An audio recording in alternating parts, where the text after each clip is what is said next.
Hello, this is Max. Again, it's Saturday, March 21st. This is segment number 15, dealing with promises. Excuse me, I'm still getting over a really bad cold that seems to last like 3 weeks. Last week, I completely lost my voice. So, starting Matthew 5:33. You know that our ancestors were told, don't use the Lord's name to make a promise, unless you're going to keep it. But I tell you not to swear by anything when you make a promise. Heaven is God's throne, so don't swear by heaven. The earth is God's footstool, so don't swear by the earth.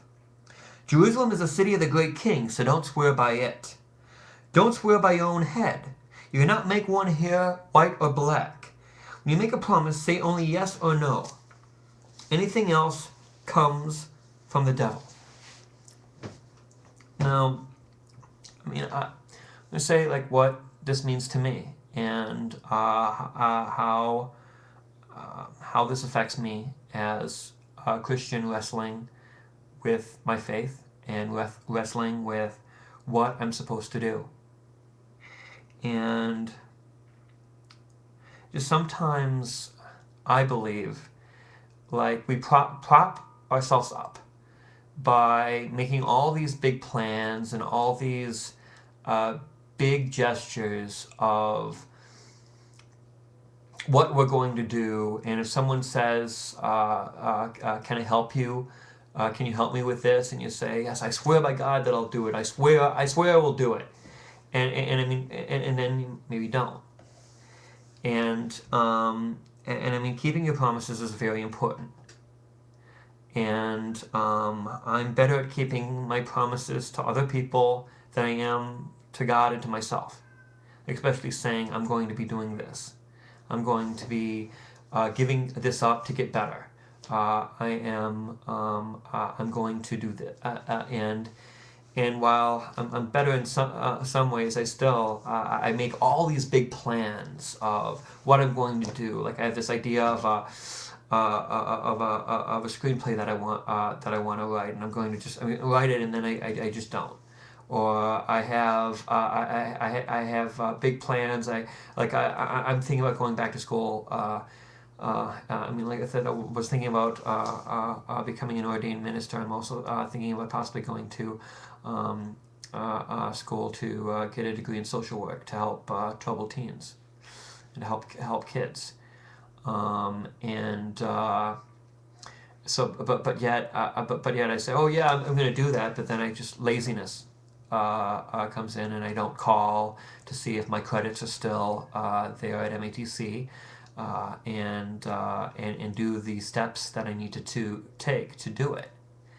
And so I mean, if you're going to make a vow, make sure you're going to do it.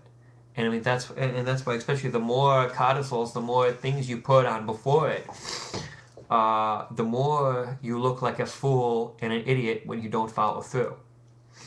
And I mean so. And I mean, that's very strong, 37. When you make a promise, say only yes or no. Anything else comes from the devil. And I mean, just a simple yes. Or no, I can't do that. But I mean, adding things to it, it makes it makes you more important. And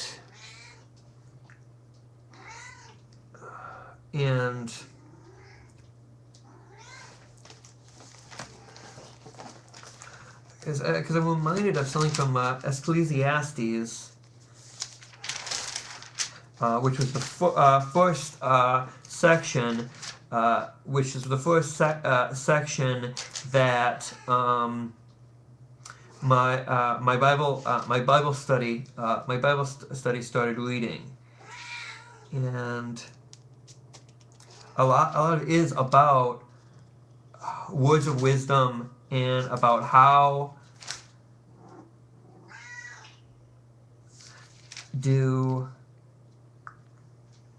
I thought I had it here. I thought I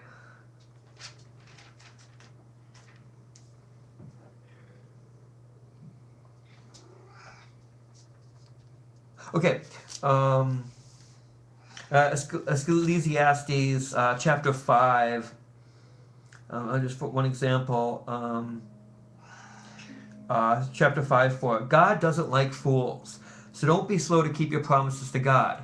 It's better not to make a promise at all than to make one and not keep it. Don't let your mouth get you in trouble. And don't say to the worship leader, I didn't mean what I said. God can destroy everything you worked for, so don't say something that makes God angry. Respect and obey God. Daydreaming leads to a lot of senseless talk. And, it's like, Ecclesiastes, is filled with godly wisdom. And I believe that this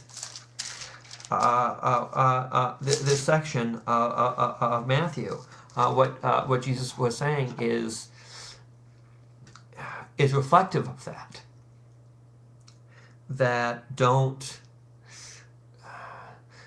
be boastful and get away and let your tongue get away with you. Just say, yes, I will do that, or no, I won't be able to do that.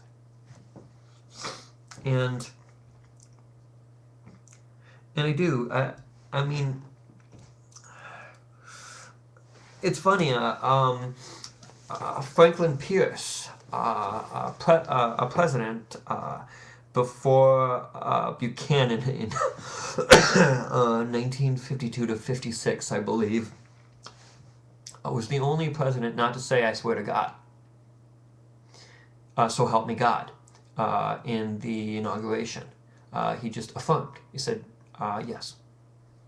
And I will you faithfully execute the offices of the President of the United States? Yes. And while in other respects he wasn't that good a president, he repealed the Missouri Compromise and policies that helped hasten the Civil War. Well, he was a very devout Christian in other respects. That he took this very, very seriously. And sometimes how many promises do we make that we don't keep? We swear like, I swear on my mother's grave, or and so what I'm getting is, especially is from this section, is you have to just be very simple and humble. Don't add on lots of other cortisols. Don't add on lots of other things to make us seem more important or make us seem bigger than we actually are, because everything else comes from the devil. So I want to thank you, and